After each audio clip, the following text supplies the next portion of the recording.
우리가 믿는 하나님은 어떤 분일까요? 이사야 43장 19절 말씀을 보면 날마다 새 일을 행하시는 하나님이시라고 기록되어져 있습니다. 그렇다면 그 새 일은 무엇일까? 성경에 보면 광야에 길을 내시고 사막에 강을 내신다, 이렇게 표현되어져 있습니다. 즉 길이 없는 곳에 길을 만들어 지나가게 하시는 분이시다. 또 문이 없는 곳에 문을 내 들어가게 하시는 분이시다, 이런 뜻이겠지요. 사실 생각해 보면 이스라엘 백성들이 홍해 바다를 건넌 것 또한 똑같은 의미라고 생각이 되어집니다. 홍해는 길이 아니지요.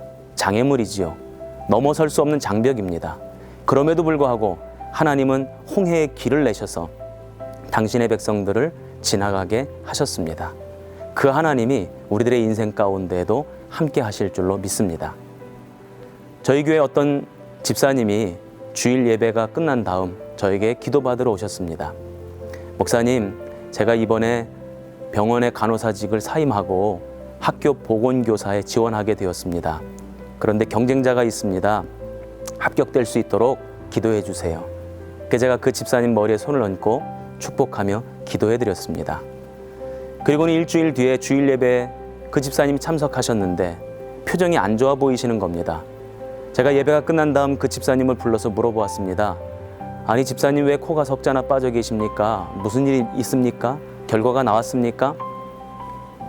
아이 목사님, 제가 지원하고 보니까 학교에서 1명을 뽑는다고 하는데 12명이 지원했지 뭐예요.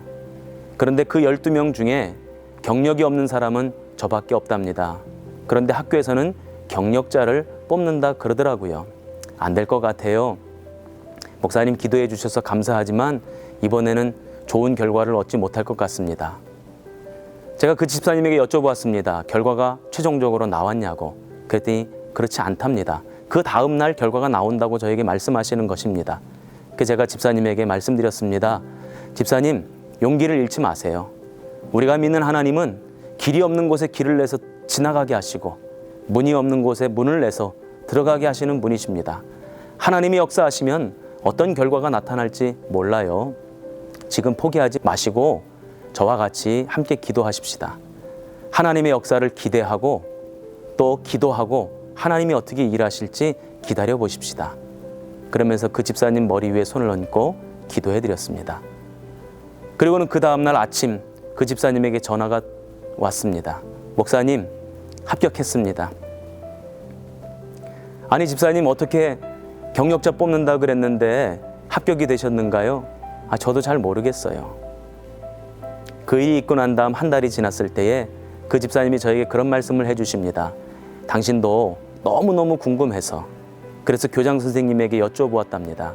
교장 선생님, 경력자를 뽑는다고 해놓고 그 12명 중에 저만 유일하게 경력이 없는데 왜 저를 뽑으셨나요?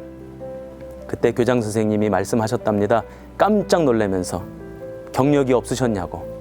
경력자 뽑으니까 다 경력자들만 지원한 줄 알고 선생님을 뽑았다고. 저는 그 이야기를 전해 들으면서 하나님이 역사하시면 때때로 사람의 눈을 가리기도 하시는구나. 문이 없는데 들어가게 하시는구나.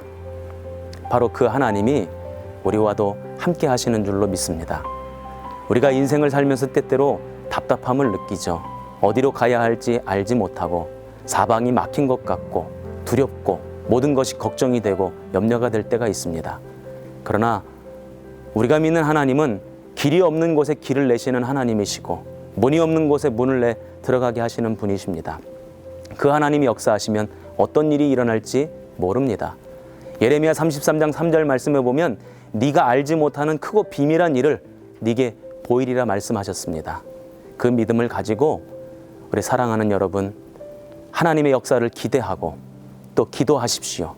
그리고 하나님이 어떻게 일하시는지 기다릴 줄 아는 저와 여러분 되시기를 주님의 이름으로 축원합니다.